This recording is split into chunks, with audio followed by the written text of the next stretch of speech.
Hi there. So today we're going to be talking about peripheral compression syndrome, or it's called peripheral nerves or neuropraxia. Okay. Um, so what is it? It is a compression or entrapment injuries. Like I said, it's also known as neuropraxia. It causes a local conduction block in a peripheral nerve. Okay, so but with no structural damage to the axon or no tissue distal to the lesion. So there's no lesions happening yet. There's no structural damage to the lesions happening. It's more so of neural praxia, meaning there's a compression. Okay, so the causes of the compression are the external forces. Let's say from like a backpack. If we're wearing a backpack, that's why I said that could cause a compression, like a TOS. And this is very like TOS is there's a lot of compressioning happening in different areas of the upper limb, but we'll discuss that in a separate video. And also, if let's say in the crutches, right? If somebody's wearing have to use a crutch for some reason, so that there's that axillary nerve, like the TOS, the brachial plexus, right? Could be compressed. The axillary nerve could be compressed with the crutches, right? Or let's say somebody's leaning on you know, or a splint or a crutches or any casting. Let's say in here in the pronator teres, right?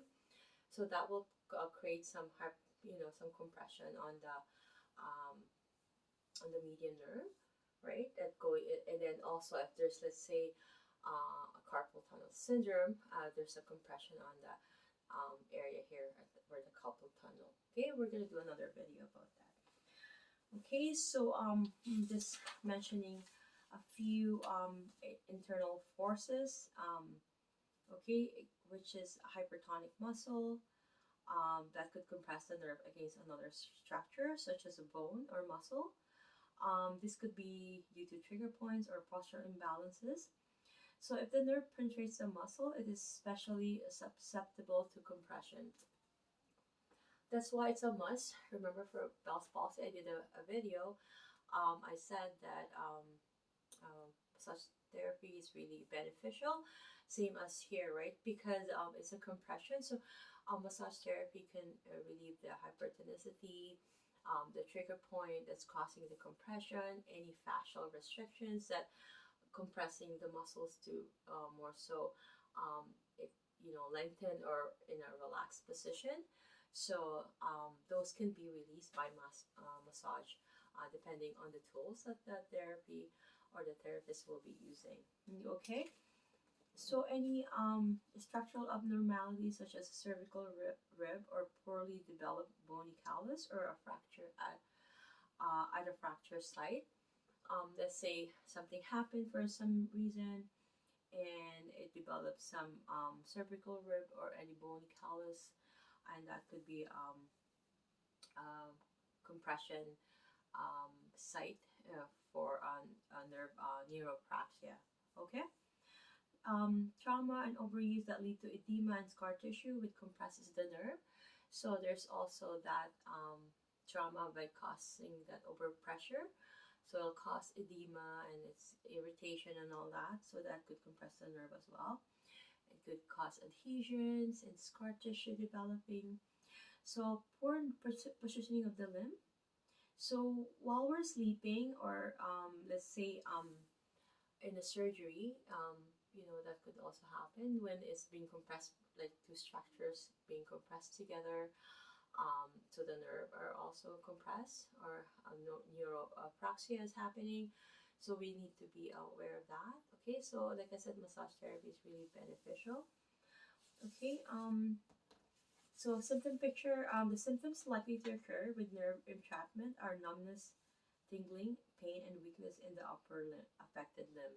Okay, so I'm gonna say that again: numbness, tingling, pain, and weakness in the affected limb. Okay, there these are due to the combination of ischemia of the nerve, which impairs the microcirculation within the nerve, as well as the local mechanical force of the compression. This is not the same as axon damage and Wallerian degeneration. So we're gonna have to do another video about that when there's a Wallerian degeneration happening, typical of crush, and that is called axonomesis. That is not neuropraxia, okay? And severance, which is neuromesis, which is a lesion. Okay, it says so, and then when an entrapment occurs, the nerve trunk responds to the trauma as with any other tissue in the body. So, with an inflammatory response, the subsequent increase in the vascular permeability and local edema contributes to impaired nerve transmission. So, a common example is when a foot or hand falls asleep. At first, there is numbness and tingling in the hand or foot, followed by anesthesia and paralysis. The compression impairs oxygenation. There's lost the oxygen flow, and then the local neural conduction. Okay, that's why that's happening. So when the pressure is released, normal sensation and muscle power return, usually within a few minutes. Okay, so intraneural microcirculation is restored to the previously compressed area, and conduction recovers. The dysfunction is rapidly reversible.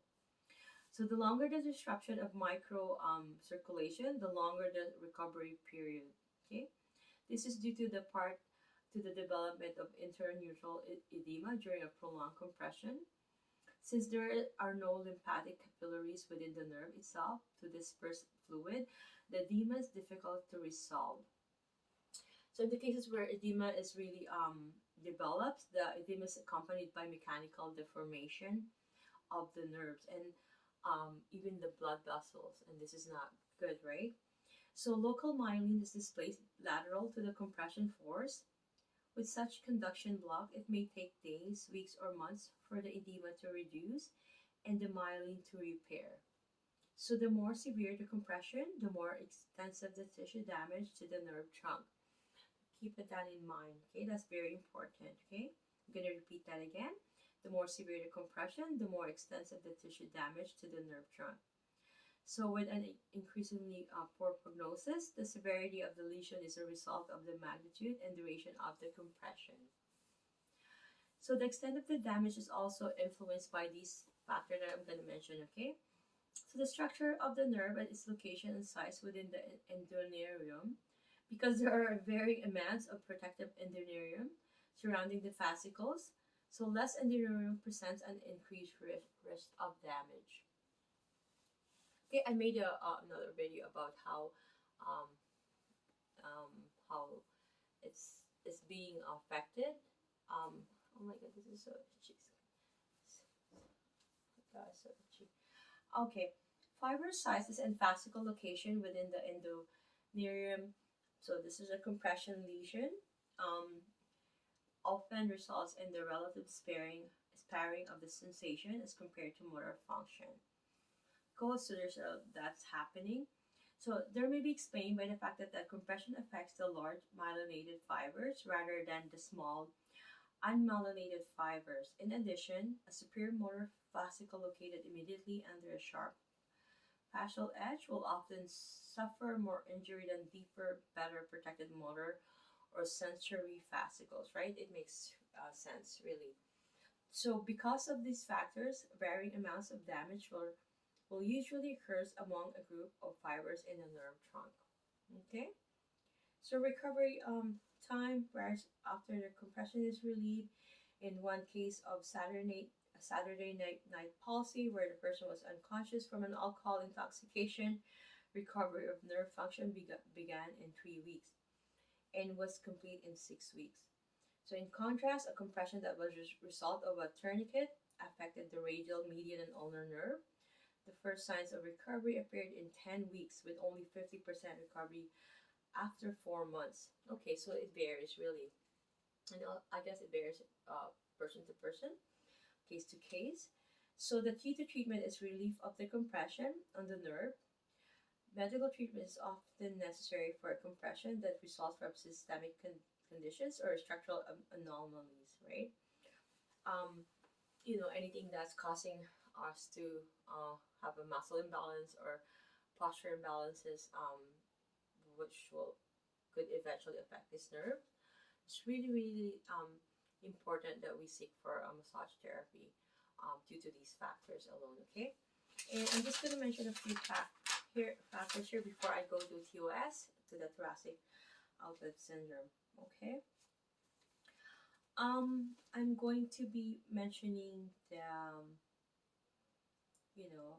we all know that the nerves is called neurovascular bundle.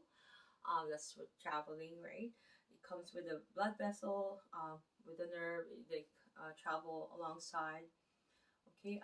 A compression is a peripheral nerves that can be a result of the external or internal forces which impair oxygenation and local neural conduction. Okay, I just want to specify that again. And I'm going to mention some usual or common compression site. Okay. There are actually a few common compression syndromes. So entrapment syndromes that affect the arm and hand involve compression of the brachial plexus. So potential areas of compression includes a structure in the neck, shoulder girdle, the elbow, the forearm, and the wrist. Okay. The most studied and accepted is carpal tunnel syndrome, which is the wrist, where the median nerve is compressed as it passes through the carpal tunnel at the wrist, right? Okay, so here, except for the palmaris longus, everything else is passing through the carpal tunnel. So once that's compressed because of some hypertonicity of the muscle or anything that's compressing, maybe the flexor retinaculum, the fascia that's um, um, covering that area is, compressing on it. Either way, or maybe some, osteophytes going on, any tumor going on, any hypertonicity, it could compress on the nerve. So that could be causing the CTS or carpal tunnel syndrome. Okay. It could also be a result from a brachial plexus from here and accompanying vasculature by the anterior scalene muscles. And when that brachial plexus is being compressed via the scalene muscle, okay, that's called scalene syndrome. Okay, more so if it's the anterior, it's anterior scalene syndrome. Okay, and if it's a pec minor issue, it's compressing on the pec minor, that is a pec minor syndrome. And then if it's compressing on the clavicle and the first ribs, that's the costoclavicular syndrome. Okay, and there's many of these entrapment syndromes to be seem to be on the rise on people that spend longer periods of time sitting down in the computer, or like what I have. I've been sitting down most of the time studying, trying to prepare for my board exam or licensing exam. And it's just postural. So everything is, we need to stretch, right? And but right now, to be honest, God knows in Jesus' name, all I care is I don't even care about anything. I just want to absorb any information that I can to be able to be a good therapist, and that's my aim. Okay, so I am going to go ahead with the next video, which is going to be the thoracic outlet syndrome. There has been so many controversy issues about this, but we're not going to get into that. But so thoracic outlet syndrome is short for TOIS. That's the next video.